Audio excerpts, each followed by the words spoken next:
Hello, my name is Wes. My full name is Weston Young. I just go by Wes. I want to talk about the Space Shuttle Challenger disaster. This honestly surprised me. I don't think I've actually ever heard of this. The specific incident. I know that there's been like many crashes. A couple questions about this incident was one, what could have been done differently to not have this happen. And I think this just comes down to one of those things where like a space shuttle is such a precise vehicle that it needs to be double and tripled and quadruple checked to make sure that everything is compatible, everything is in tip top shape, so that there's no fault. Because one little thing, like they talked about the O-ring being a fault, one little thing causes the entire ship to disintegrate, basically. So I think it's really important to double check, triple check things. And one thing I also thought was interesting was they didn't even listen to like the people that underneath the managers or whatever. They didn't listen to them because there was like engineers that said like, hey, this could potentially go wrong because of because of the O-ring and like stuff like that. And they also didn't listen to like, oh, it's, hey, the weather's not optimal, not optimal conditions to do the thing right now. So I think it was kind of interesting that despite all that, they just didn't listen to it, and they didn't even follow their own rules. To me, that doesn't make any sense. Like, if you're a big corporation that's doing these amazing like things that no one else is really doing, there's not really at this time there was not any competition for space. It was NASA basically all in the United States. I mean, other countries had stuff too, but like, shouldn't you be following your own regulations?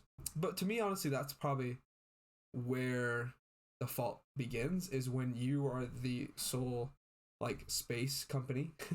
I feel like you're like, we're the only ones, it doesn't matter if we mess up or anything.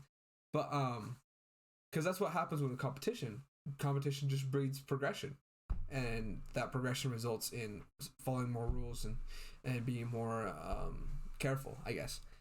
So yeah, that's one question you could ask in this situation. Another question, considering the question of Roger, the engineer, and what he should have done or what he should have done differently. Because in the reports they say that, what do you want me to do? Launch next April? Like, it sounded more like a personal matter. It sounded more like more of an annoyance. It sounds like they're kind of rushed. To me, I feel like this is all business, right? And at the end of the day, NASA is just a business. So for me, I feel like if you really want to get your point across and not jeopardize your job, and obviously you're in a pretty high up position, it's probably not, especially at this time, there probably wasn't many close replacements for your job. So for me, I think if I was in his shoes, I probably would have just tried to, like, without getting personal with it, without getting any emotions, lay out the facts. That's what I was looking for, that word. Lay out the facts. The fact is that it's too cold, and because it's too cold, the O-ring will not have a sufficient seal, which could result in a catastrophic failure in the whole thing, and everything will explode and the crew will die. So I think if they would have just pointed out the details and really given the facts, and point out the fact as well, like yes, I know like this is like inconvenient to postpone, but what's more of an inconvenience, to postpone it now or to dig graves later? Like, just to be frank. But I probably wouldn't say that. That's like I said, that's getting a little more personal. But I just lay out the facts, about temperature wise, this may lead to the O-rings failing, which would lead to catastrophic failure, stuff like that. So just like laying out the facts and not having an emotion or anything towards that, just keeping a business mind in the answers to, or just in the conversations of delaying or not. I think that would have helped. Lastly, we can kind of question, theoretically, if I was to become a future engineer and with those responsibilities, how would I go about that, being loyal to the company, but also worrying about public welfare. To me, honestly, I think it is more important 100% to uphold public welfare, because to be honest, like in like the conversations that they're having with like, oh, what do you want to do, postpone to next April, you're just talking about time is expendable. I mean, yes, like time is precious, time is like worth so much, but something that's priceless is a human life. And if you're jeopardizing a human life over saving a couple months maybe of time, I don't know.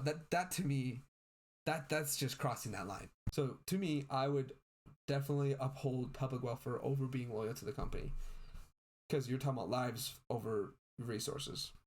It's kind of sad that it happened, but I mean, things like this happen all the time. And I think we have to remember is we as humans, we are flawed, and that happens when it comes to stuff like this. Because of our flaws, stuff like this can happen.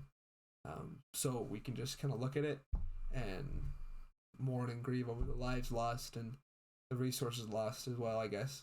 But more importantly, the lives. But the most important thing is to learn and grow from the experience. Because if we don't do that, then those people that have died in the wreck would have died in vain. And we want to let them have a purpose, even though this catastrophe happened. So, thanks for listening, and I'll catch you guys in the next speech.